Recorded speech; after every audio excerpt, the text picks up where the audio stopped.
What's going on YouTube? It's your boy LaShawn back again with another video. I know we haven't posted in a while. Been a bit busy, but we're back now. So I'm just gonna hand it over to Dad now. He got a couple important things he'd like to say. So let's get started.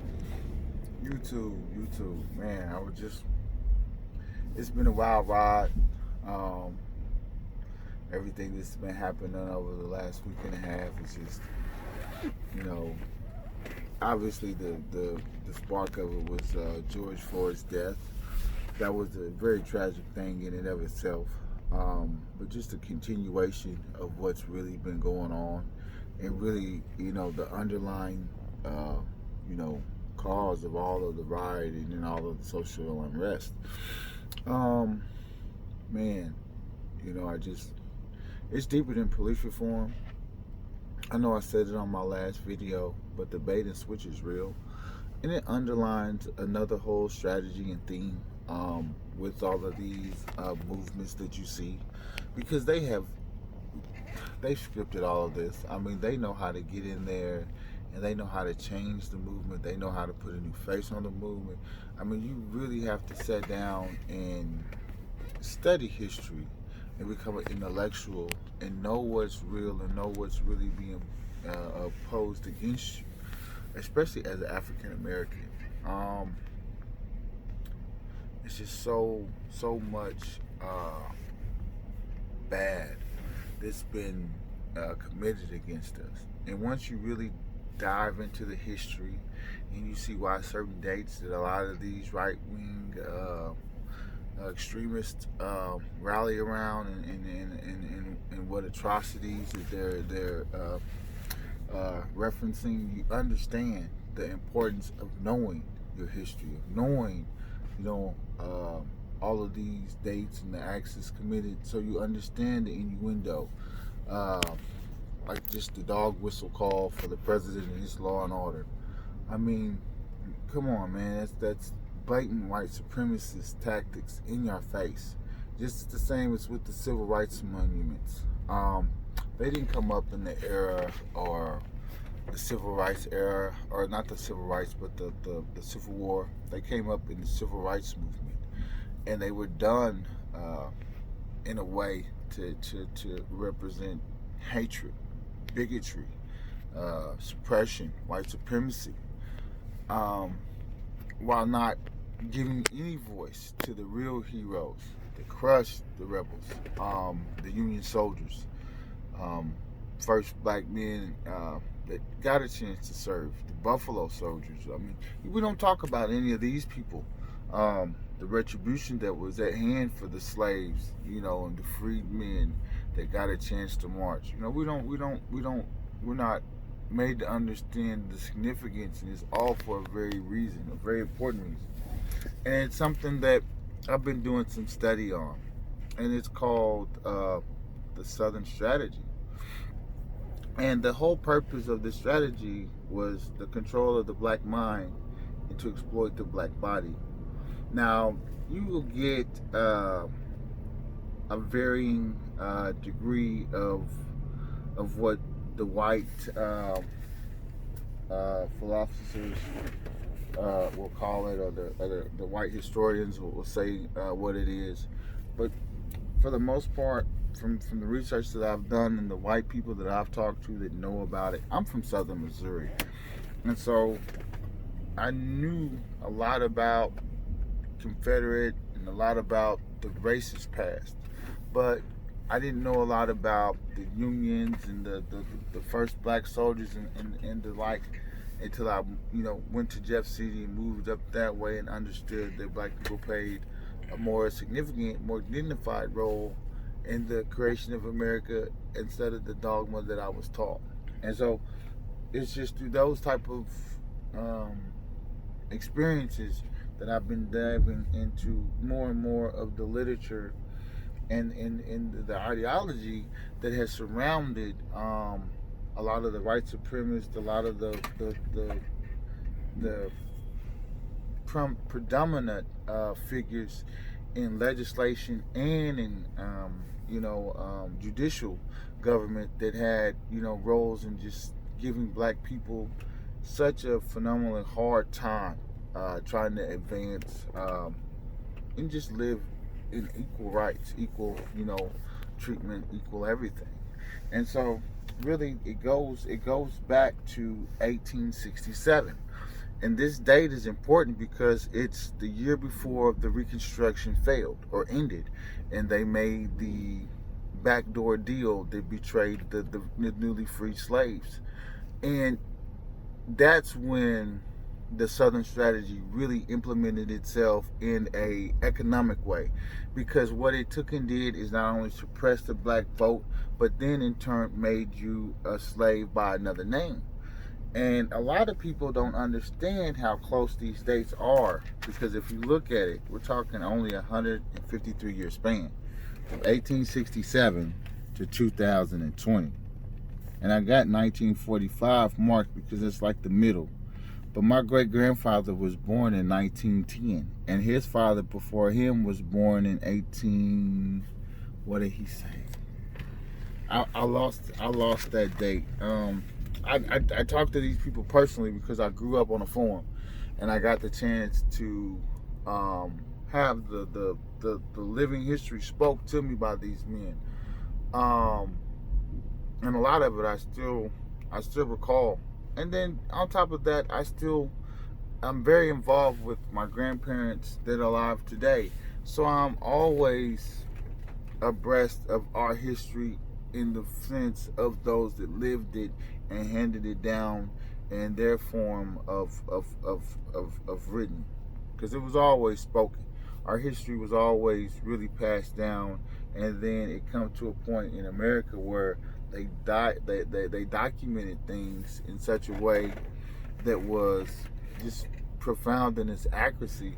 But as an African American, we haven't really used that, because we haven't really let that galvanize us to become more aware, become more educated. And it actually does the opposite, because less and less people want to know about the true history, the true importance of it, and the true significance that we have played. I know my son is another candidate for that ideology, because it's a hard pill to swallow, some of it.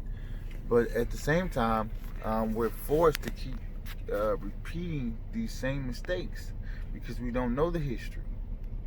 Because it's like we're always asking them to do something and give us something. At the same time, it's like the legislation has already been there for us to really go in government and have representation for us.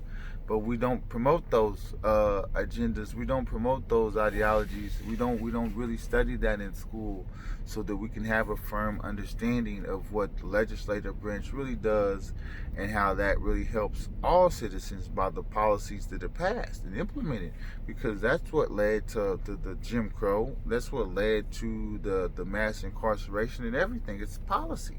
And as long as we've had a right to go in there, I think at some point, it wasn't just a right. It was a idea, but it wasn't something that was forced, right? I understand that. I'm not saying that it's always been easy for an African to go in there and vote, for a colored man to go in there and get his representation in this government. I'm not saying that. But I'm saying after the 1930s, when it became unlike that, moving into the 50s, 60s, 70s, and the like, we should have been crowding that damn voting booth. We should have been taught about being senators, about being, governors and mayors. That should have been stressed to us.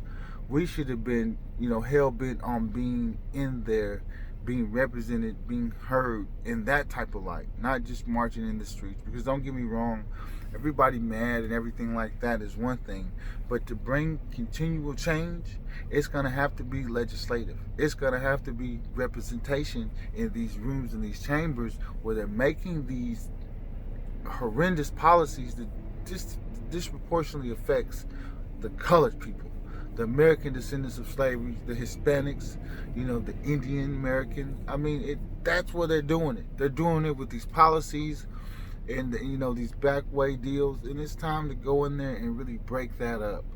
I'm just back out here today, just letting y'all know, you know, we studying, we doing a lot of just information gathering, because the thing of it is, a lot of these white supremacist systems that you wanna be so frustrated with, in one sense, but the real thing of it is, they're not talking about how it impacts your life by legislation. They're not going in and examining the family system, the family service system, to see why are you taking disproportionate amount of black families and ripping them apart through this so-called helping them through government intervention. And all of this, you need to look at all of this, because the thing of it is, it's these policies that are killing, you know, the family, the nucleus of black America, that's really need to be made whole. You know, reparations are going to have to take many forms, and money is one thing, but also, you know, bringing back that black family unit, that black community is going to be the key to everything that we really do from here on out. And then, you know, I don't want to go too on and on about, you know, that, but that is real big on my heart, because the more and more I study the Southern strategy and find out, you know, a lot of how these people sat back and just created policies and laws, and it's well documented. It's not like this is a leap that I'm taking, you know, with this. It's devilish. And then to see how all of these things are still in play in Mississippi, Alabama, you know, in some of these states, and it's really still in play on a national level to a lesser degree, but it's still there. And when you look at a lot of these policies and laws, especially legalization of marijuana, and see how it affects the colored community and how they sat back and knew it. You know, you study the history behind some of these things and how it got passed through an all-white Congress and an all-white Senate, and you begin to see, you know, the hateful taint behind a lot of it. And that's just, a lot of it just has to go and be reviewed, because it was so much malicious intent with a lot of this stuff, that you just really have to sit back and just look at it. But the thing of it, the conversation today is that to really have any involvement with this government, you have to have representation in that legislation. And for that, you have to register to vote. You have to become educated on who to vote for. You have to really study the people and the policymakers in your area and start voting them out. Start understanding who you're, you know, voting for, and vote the people that don't represent your ideals to the fullest out. I mean, it's time to start letting people know that it's not okay to be uneducated about the legislative system, about the judicial system, about all of these little things that small government, big government does to impact our lives in such a profound way. Like, no more of all of this, like, just letting it go. Because you could get in there, you could change things with that vote, with your advocacy of one policy over another, or just getting in there and letting the officials know that somebody is here to hold them accountable. Because that's really what it is. It's letting them know that no more of this not being held accountable for your racist actions. And it's going to be a hard change at first, I know, because so many people have turned a blind eye to it. But now that it's being really examined and pried open, and so many people are becoming so aware of it, it's definitely going to bring about some good changes. One thing I will say about the Confederate flag is that that's not preserving any one's history. That's preserving hatred, bigotry, and racism. And if that's what you stand for, I just want to say, with everything that I have in me, to fuck your Confederate flag. And with that, I'll let my son say a few things, and we'll be through today. Well then, well, that's the end of the video today, guys. Make sure you like, subscribe, and comment down below what you want to do next, or just comment some of your thoughts. Until then, peace.